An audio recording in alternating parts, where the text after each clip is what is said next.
청소나 빨래, 요리 등 집안에서 해야 할 일은 참 많습니다. 해도 끝나지 않을 것 같은 집안일을 가족 구성원이 함께 나눈다면 훨씬 더 수월해질 텐데요. 오늘은 바로 집안일에 대해서 얘기 나누면서 한국어를 배워보겠습니다. 오늘도 함께 한국어 공부하실 두 분 나와 계십니다. 안녕하세요. 안녕하세요. 네, 반갑습니다. 두 분께서는 집안일을 어떻게 나눠서 하시는지 궁금합니다. 부인과 함께 하는지 혹은 남편이 좀 도와주는지 궁금한데요. 라카 씨는 어떠세요? 같이 반반 뭐 한 가지 할 때 이렇게 하라 저렇게 하라 같이 나눠서 하면 또 빨리 끝낼 수 있잖아요. 아, 그렇군요. 좋은 남편이네요. 마리에 씨는요? 남편이 좀 많이 도와주세요? 남편 무조건 해야 되는 일이 몇 가지 있어요. 아, 그래요? 네, 어떤 일들이 있어요? 화장실 청소랑 쓰레기 분류해서 버리기, 그리고 제가 뭐 바쁠 때 뭐 간단히 뭐 청소도 할 수도 있고 뭐 설거지도 해요. 네. 두 가정 모두 부부가 함께 집안일을 하고 있네요.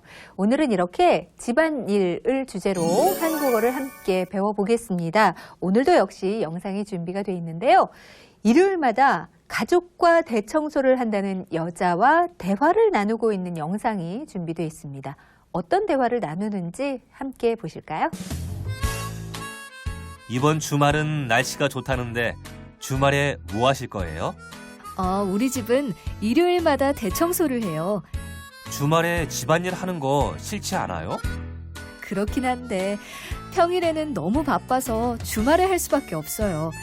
이번 주말에는 날씨가 좋다니까 이불 빨래를 하려고요. 그럼 남편도 집안일을 도와주나요? 그럼요. 남편이 화장실 청소를 맡아서 하고 아이들도 각자 방을 정리해요. 평일에 회사 일도 많은데 주말에 집안일까지 하려면 힘이 들겠어요.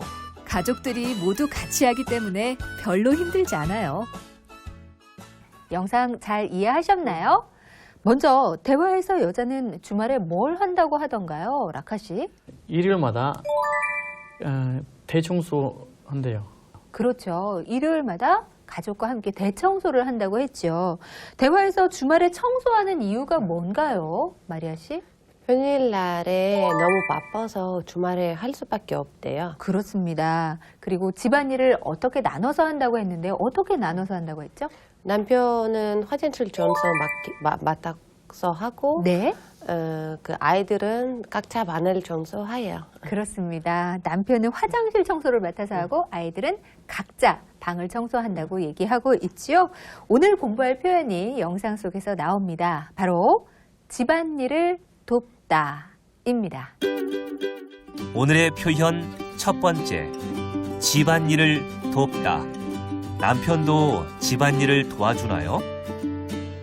집안일을 돕다. 먼저 함께 따라 읽어보실까요? 집안일을 돕다. 라카 씨? 집안일을 돕다. 네, 잘하셨습니다. 집안일을 돕다. 마리아 씨? 집안일을 돕다. 네, 잘해주셨습니다. 집안일을 돕다. 여러분께서도 함께 따라 읽어보시기 바랍니다. 집안일을 돕다에서 집안일이라고 하는 것은 청소나 빨래, 요리 등 집안에서 하는 일을 얘기합니다. 그 예로 주말에 아내를 대신해서 집안일을 해보니 아내가 얼마나 고생하는지 알겠다. 이렇게 사용할 수가 있겠죠. 그러면 집안일과 함께 사용할 수 있는 표현들은 어떤 것들이 있을까요? 예를 들어서 집안일이 어려워요. 저는 이렇게 얘기했거든요. 라카 씨 한번 해보실까요? 집안일을 하다. 네, 잘해주셨습니다. 집안일을 하다라고 사용할 수가 있겠죠. 마리아 씨도 한번 활용해 보실까요? 집안일이 많다. 네, 그리고 집안일이 끊임없다. 네, 집안일이 끊임없다. 주부들이라면 공감을 하실 것 같은데요. 네, 이렇게 활용할 수가 있습니다. 집안일을 돕다에서 돕다라는 뜻은 남이 하는 일을 거들거나 보탬이 되는 일을 하다라는 뜻을 갖고 있습니다. 그 예로 어머니는 나와 형에게 집에서 쉬는 날이면 집안일을 좀 도우라고 하셨다. 이렇게 활용할 수가 있겠습니다. 그러면 돕다와 함께 쓸 수 있는 표현들이 어떤 것인지 한번 얘기해 볼까요? 아내를 돕다. 네, 아내를 돕다. 어른을 돕다, 아버지를 돕다, 어머니를 돕다, 누군가를 도울 때 이렇게 사용할 수가 있겠죠. 마리아 씨는요? 숙제를 돕다. 네, 숙제를 돕다. 좋습니다. 숙제를 돕다, 농사를 돕다. 논사를 돕다. 네, 이렇게 표현할 수가 있겠습니다. 그러면 오늘의 표현을 더 활용해서 문장을 한번 만들어 볼까요? 먼저 집안일이라는 표현을 활용을 해서 문장을 한번 만들어 보겠습니다. 라카 씨가 먼저 만들어 보실까요? 아내가 일을 할 때 저도 많이 도와요. 네, 그렇군요. 아내가 집안일을 할 때 저도 많이 도와요. 많이 돕는군요. 이번에는 마리아 씨가 집안일을 돕다에서 돕다를 활용해서 문장을 한번 만들어 볼까요? 우리 아이들이 평소에 집안일을 많이 도와줘요. 그렇군요. 아이들이 평소에 집안일을 많이 도와줘요. 라고 활용해 주셨습니다.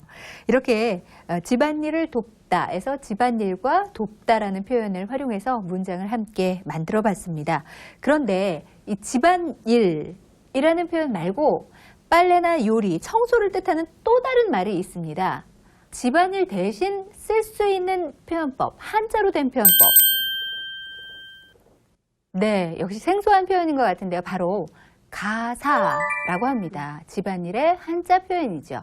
이 가사는 집안 살림살이에 관한 일을 뜻하는데요. 그 예로 다양한 가전제품들이 개발이 돼서 주부들의 가사 노동을 덜 수 있게 됐다라고 활용을 하실 수가 있겠습니다. 집안일과 가사 함께 기억해 두면 좋겠죠? 그러면 조금 더 집안일에 대한 표현을 문제를 풀면서 익혀볼까요? 보시겠습니다.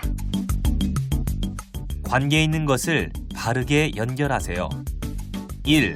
먼지를 2. 청소기를 3. 빨래를 4. 그릇을 먼저 라카 씨가 한번 해보실까요? 먼지를 털다. 그렇습니다. 먼지를 털다가 맞는 표현이죠. 털다라는 뜻은 어떤 것에 달려 있거나 붙어 있는 것을 떼어내기 위해서 흔들거나 치다라는 뜻을 갖고 있습니다. 이번 문제는 마리아 씨께서 한번 풀어주실까요? 청소기를 돌리다. 그렇습니다. 청소기를 돌리다. 돌리다. 제 기능을 하게 하다라는 뜻인데요. 나는 집에 오자마자 빨래를 하려고 세탁기를 돌렸다. 세탁기도 돌리다. 시작하는 거죠. 어떤 기능을 하게 하다라는 뜻입니다. 3번 문제 라카 씨가 다시 한번 풀어볼까요? 빨래를 널다. 그렇습니다. 빨래를 널다가 맞는 표현이죠. 빨래를 널다에서 널다는 볕을 쬐거나 바람을 쐬서 말리기 위해서 펼쳐놓다 라는 뜻입니다. 그래서 햇살이 좋아서 빨래를 옥상에 널어놓았다.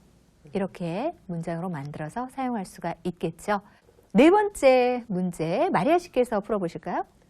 그릇을 닦다. 네, 그릇을 닦다에서 닦다라는 표현은 더러운 것을 없애려고 문지르다라는 뜻입니다. 그래서 나는 일주일에 한 번씩 걸레로 방바닥을 닦는다. 네, 걸레로 닦다. 이렇게 활용해서 사용하실 수가 있겠습니다. 얼굴 닦다도 그러지 않아요? 그렇죠. 얼굴을 닦다라고도 얘기하죠. 뭐가 묻었을 때 얼굴 좀 닦아봐. 여기 뭐 묻었어. 라고 하죠. 자, 그러면 집안일에 대해서 이야기를 나누면서 표현법을 배워보고 있는데 집안일에 여러 가지가 있잖아요. 빨래도 하고 요리도 하고 청소도 하고 그러면 집안일을 하는 순서대로 나열을 해보면서 표현법을 좀 정리를 해볼까 합니다. 먼저 빨래하는 순서를 서로 한 가지씩 얘기하면서 쭉 만들어 볼까요? 네, 마리아 씨부터 시작해 보실까요? 색깔별로 이렇게 분리하다. 네. 나눠주다. 색깔별로 분리를 하고 네. 그 다음에 이제 세탁기에 넣어요. 네, 세제를 넣고 물 맞추고. 세탁기를 돌려요. 세탁기를 돌려요. 네. 그리고 세탁되면 빨래 빼고 널어요. 순서대로 잘 이렇게 나열해 주셨습니다. 이번에는 요리 한번 해볼까요? 마리아 씨가 시작하실까요? 제일 먼저는 장 보고 와야죠. 네, 장 봤어요. 그 다음에 오늘 해야지요. 뭐 만들까? 아, 의논하고. 고민해요. 네. 그 다음에 이제 야채를 그 손질하고 닦고 네. 딱 그냥 썰어놓고 자르고 요리해요. 요리해요. 네, 요리를 합니다. 그다음에 이제 밥상 차리고 네. 차려놓고 이제 같이 먹어야죠. 네, 먹어요. 그리고 깨끗하게 설거지 해두면 되겠죠. 네. 이렇게 또 요리하는 과정을 통해서 문장으로 표현을 함께 해봤습니다. 여러분께서도 한번 도전을 해보시기 바랍니다. 집안일 얘기를 하고 있는데 인도나 우즈베키스탄의 풍습은 어떤지 궁금합니다. 사실 한국은 지금은 이제 부부가 많이 도와주고 있습니다만 보통은 우리 어머니들이 아내들이 집안일을 많이 맡아서 해왔었죠. 인도나 우즈베키스탄은 어떤가요? 우리나라는 아직도 그냥 집에 여자가 더 많이 해요. 빨래도 여자가 하고 설거지도 하고 밥도 해주고요. 네. 남자는 이제 밖에 나가는 일만 해요. 네, 아직도 여전히 네. 여자가 집안일을 맡아서 하네요. 네. 우즈베키스탄은요? 우즈베키스탄에서도 아직도 여자들이 거의 회사를 안 다니고 집에 집안일만 보고 남자들 그냥 간단하게 쓰레기만 버리고 그랬는데 근데 우리 집은 아버지가 안 계셔서 그런지 남동생은 집안일 많이 잘해요. 도와줘요. 예. 네, 이렇게 두 나라의 가사일 어떤 분이 더 많이 맡아서 하고 있는지까지 들어봤습니다. 이번에는 두 번째 표현을 함께 배워볼 텐데요. 역시 영상 준비되어 있습니다. 먼저 함께 보시죠.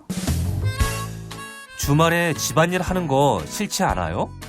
그렇긴 한데 평일에는 너무 바빠서 주말에 할 수밖에 없어요. 오늘의 표현 두 번째. 리을 수밖에 없다. 평일에는 너무 바빠서 주말에 할 수밖에 없어요. 네, 오늘 배울 두 번째 표현은 리을 수밖에 없다입니다. 리을 수밖에 없다는 동사나 형용사에 붙어서 그것 말고는 다른 방법이나 가능성이 없음을 나타낼 때 사용을 합니다. 예를 들어서 돈을 모으려면 아낄 수밖에 없다. 다른 방법이 별로 없다라는 뜻이 되겠죠. 아낄 수밖에 없다라고 사용을 할 수가 있습니다. 그러면 이 두 번째 표현을 활용해서 문장을 한번 만들어 볼까요? 먼저 라카 씨. 약속에 늦어서 택시 탈 수밖에 없었어요. 그렇습니다. 약속에 늦어서 다른 방법이나 가능성이 없는 거죠. 택시를 탈 수밖에 없었어요. 이렇게 활용을 해주셨습니다. 마리아 씨도 한번 만들어 보실까요? 아이가 아파서 학교에 안 갈 수밖에 없었어요. 네, 아이가 아파서 학교에 안 갈 수밖에 없었어요. 결석할 수밖에 네, 없었어요. 네. 이런 얘기인 거죠. 네, 이렇게 활용하시면 되겠습니다. 자, 그러면 오늘 두 번째 표현을 문제와 함께 조금 더 연습해 보겠습니다. 보시죠. 오늘 배운 표현을 활용해서 문장을 완성하세요. 마리아, 어제 왜 한국어 수업에 결석했어요?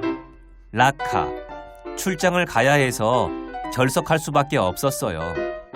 라카, 제주도로 휴가를 간다고 했었죠? 잘 다녀왔어요? 마리아, 아니요. 자, 그러면 첫 번째 대화를 완성해 보겠습니다. 제주도에 휴가를 간다고 했었죠. 잘 다녀왔어요? 아니요. 남편 일이 많아서 취소할 수밖에 없었어요. 네, 잘해 주셨습니다. 휴가를 갈 계획이었는데 남편이 일이 많아서 취소할 수밖에 없었어요. 다른 방법 없이 그냥 취소했네요. 안타깝습니다. 자, 이번에는 두 분이 바꿔서 한번 대화 나눠볼까요? 라카 씨 제주도로 휴가를 간다고 했었죠. 잘 다녀왔어요? 아니요. 아이가 아파서 휴가를 미룰 수밖에 없었어요. 네, 그렇습니다. 아파서 휴가를 미룰 수밖에 없었어요. 라고 잘 해주셨습니다. 두 번째 대화 이어서 완성해 볼까요? 오늘 배운 표현을 활용해서 문장을 완성하세요. 마리아, 어제 왜 그렇게 급하게 갔어요? 라카, 먼저 마리아 씨. 어제 왜 그렇게 급하게 갔어요? 중요한 약속이 있어서 급하게 갈 수밖에 없었어요. 네, 잘해주셨습니다. 중요한 약속이 있어서 급하게 먼저 간 거죠. 급하게 갈 수밖에 없었어요. 이번에는 두 분이 바꿔서 대화를 완성시켜 주실까요? 마리 씨 어제 왜 그렇게 급하게 갔어요? 아니 갑자기 일이 생겨서 급하게 갈 수밖에 없었어요. 네, 잘하셨습니다. 갑자기 일이 생겨서 급하게 갈 수밖에 없었어요. 을일 수밖에 없었어요. 다른 방법이나 가능성이 없음을 나타내는 말입니다. 여러분께서도 한번 익혀보시기 바랍니다. 오늘 배운 내용들 다시 한번 떠올리면서 학습 정리하겠습니다. 학습 정리. 집안일. 청소나 빨래, 요리 등 집안에서 하는 일입니다. 주말에 아내를 대신해 집안일을 해보니 아내가 얼마나 고생하는지 알 수 있었다. 돕다. 남이 하는 일을 거들거나 보탬이 되는 일을 하다는 뜻입니다. 어머니는 나와 형에게 집에서 쉬는 날이면 집안일도 좀 도우라고 하셨다. 가사. 집안 살림살이에 관한 일입니다. 을이을 수밖에 없다. 동사나 형용사에 붙어 다른 방법이나 가능성이 없음을 나타낼 때 사용합니다. 돈을 모으려면 아껴 쓸 수밖에 없다.